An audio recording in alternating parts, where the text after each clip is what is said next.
Alright, it's been a while again, but let's get into some more Yu-Gi-Oh! Reviews.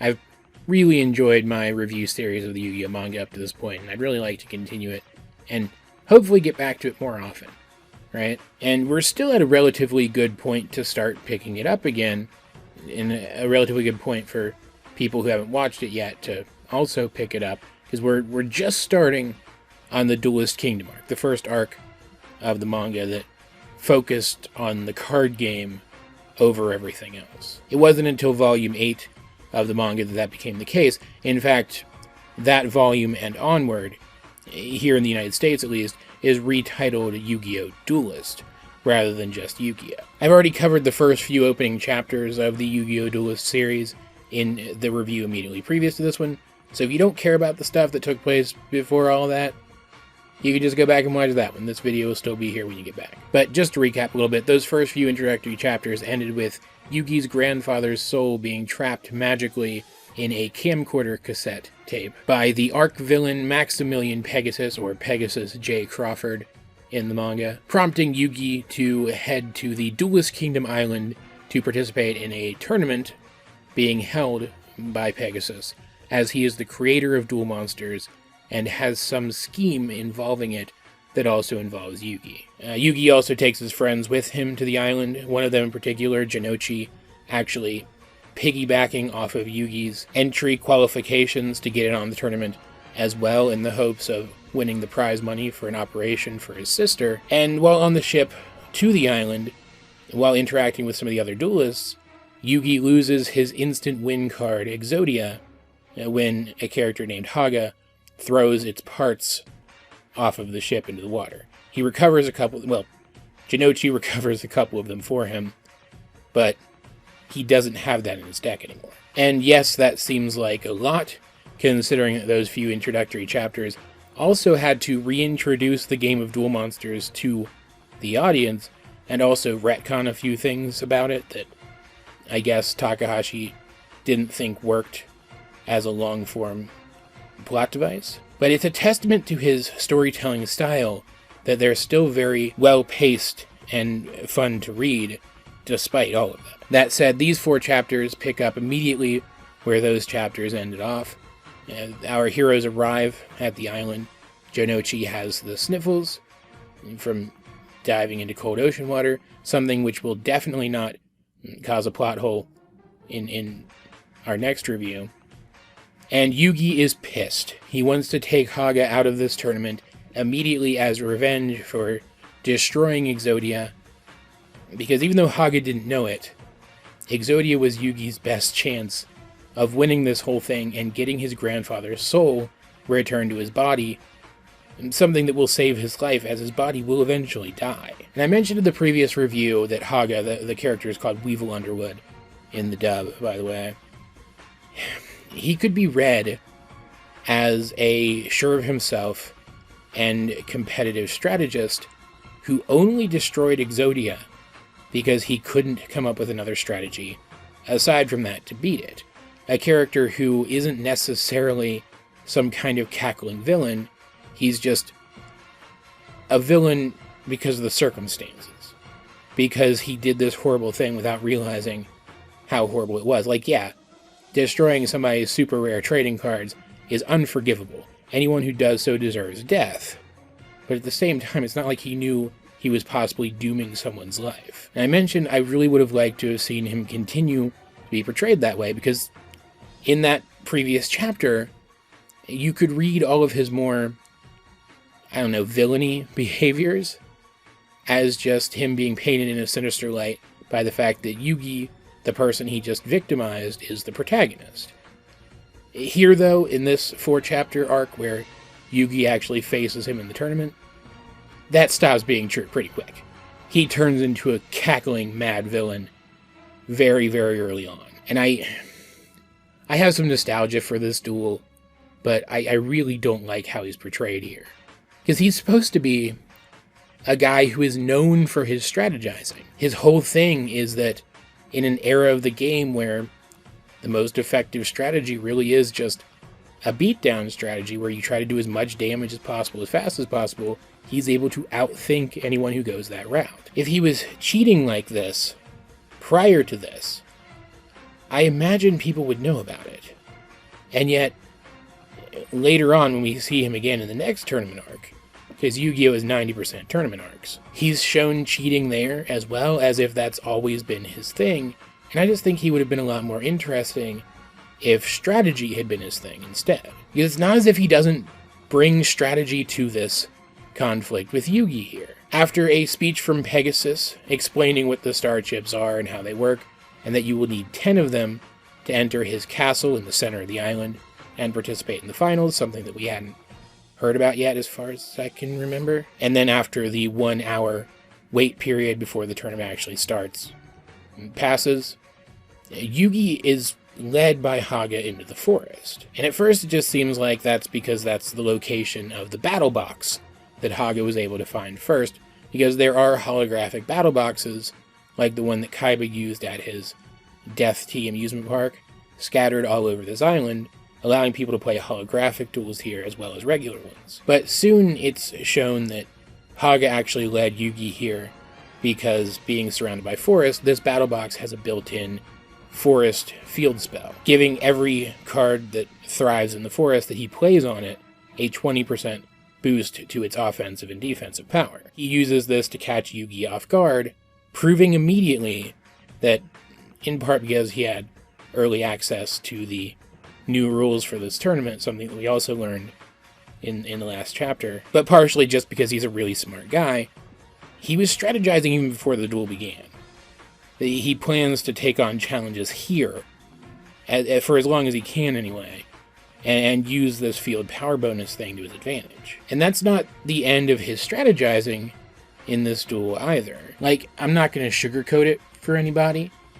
This duel's not, like, amazing or anything. Again, I have nostalgia for it, but it's not great. You can tell that even Takahashi still wasn't entirely sure what shape this game was going to take long term. But this is the duel that properly introduces us to trap cards, and while they're used very differently here than they have ever been in the actual card game, and they literally could only activate when the opponent says attack. In fact, it seems that most of them have to activate when the opponent says attack, like whether you want them to or not, rather than just being basically spell cards that you have to wait a turn to activate. We do get a cool few scenes where we see what kind of role trap cards are going to play in the game going forward, and we get to see Haga and Yugi both try to play around each other's trap cards. In Haga's case, he loses out to Yugi because he doesn't expect Yugi to even have a trap card, giving us a look at just how dangerous these kinds of cards are and how much they mix things up,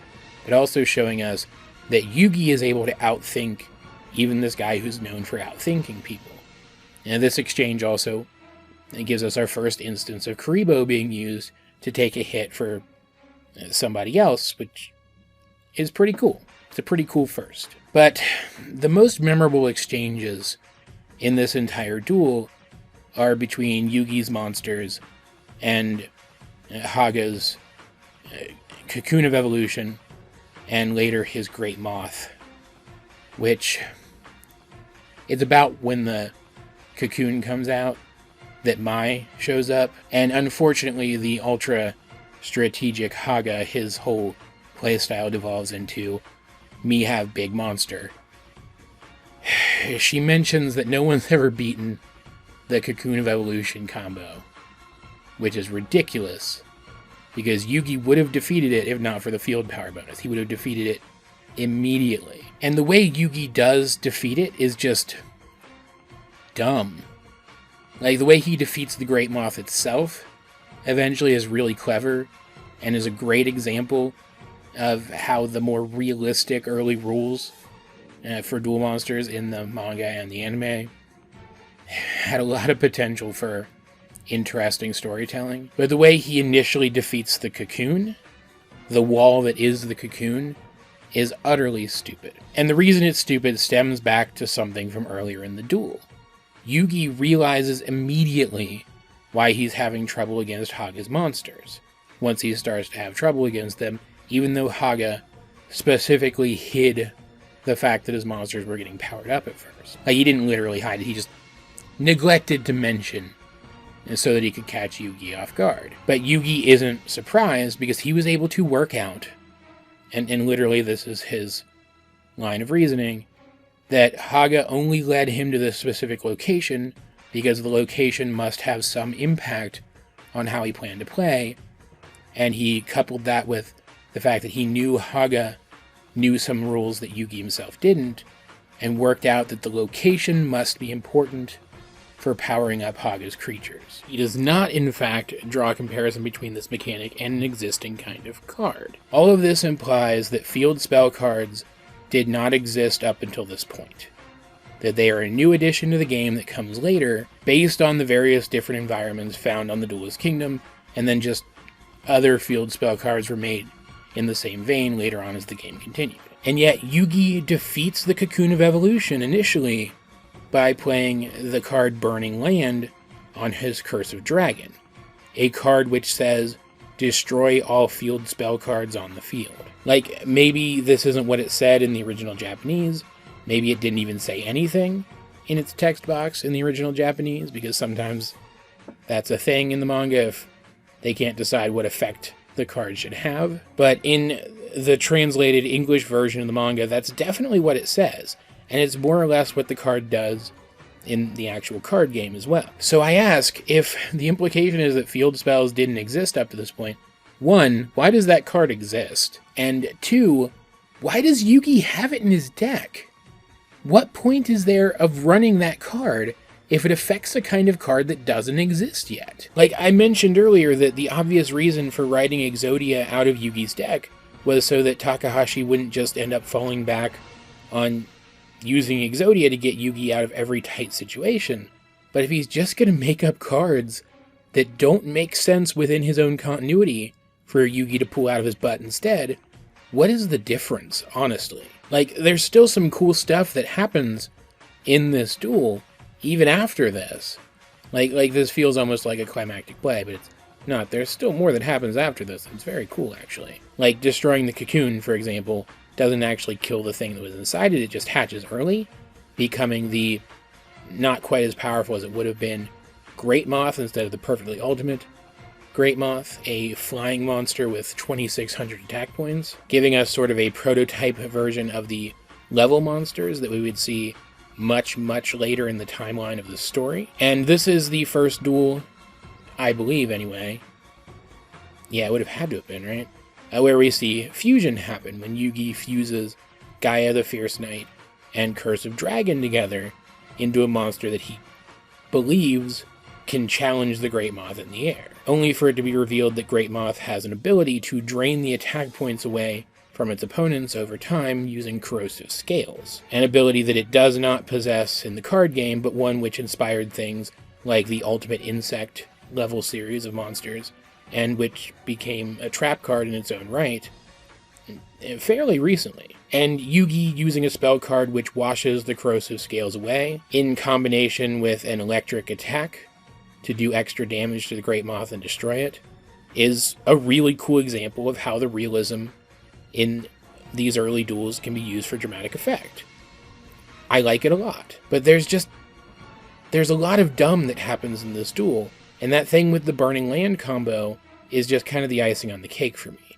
I have a lot of trouble liking this one, because that's just such a stupid detail. I also, again, I want to reiterate, really hate how Haga is portrayed like a cliche cackling bad guy here. And on top of all of that, I absolutely detest how it is that Yugi convinces him to bet both of his star chips on his very first duel of the tournament, when Yugi only has one to bet against them. Yugi literally bets his one star chip plus his entire effing life. Like, what does that even mean? Is he saying that he'll agree to become Haga's slave? Because you can't do that. You can't agree to become somebody's slave. That's not how that works.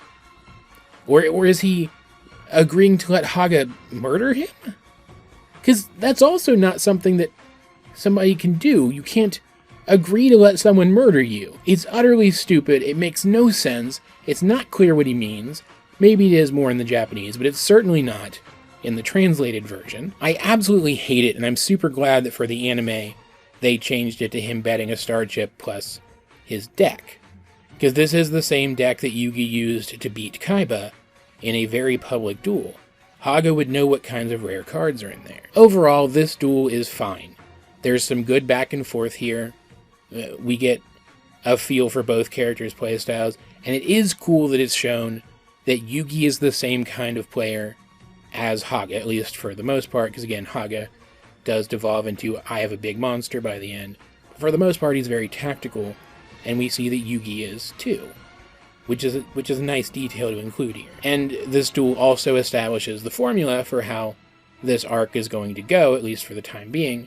Either Yugi or Jinochi duels somebody and everybody else watches and offers commentary, but there's so much here that either feels superfluous and or drawn out, or is just monumentally stupid, that revisiting this one was as much a chore as it was enjoyable. And there are a couple of other duels that are kind of like this early on in the Duelist Kingdom arc, as Kazuki Takahashi finds his footing and how he intends to tell this story going forward. But this is really the last one of them that I don't like, basically in their entirety, and I remember liking the very next duel a whole heck of a lot more than this one. So I'm very much looking forward to talking about that one next time. But at the very least, this one does, let's say, reestablish how Yugi plays the game, what his play style is. Because, and I reiterate again, Duel Monsters was never intended to be a long-standing storytelling device in this manga. The simple fact that it is now going to be one means that this version of Duel Monsters, while it feels similar to what we've seen in the past, also feels like a completely different game in a lot of respects, and it was important to see how Yugi plays this new Duel Monsters 2.0 going into a tournament arc which involves it as its primary conflict mechanism. So even if I have mixed feelings about the literal back and forth of the duel itself, these 4 chapters at least did that right. Because a lot of the plays that Yugi uses here, he uses some variation of them multiple times throughout this entire arc. As per usual though, guys, I'd like to know, what did you think of this particular mini arc of the manga, the duel between Yugi and Insector Haga? And let's get a discussion going in the comment section down below. And while you're down there, you might as well like the video and share it with anyone else you think might enjoy my content. I'm trying to get myself out there, and I'd really appreciate it if you guys could help. You can also check out my social medias. Links to those will be in the video description. But either way, this has been AJ22, and I will talk to you guys later.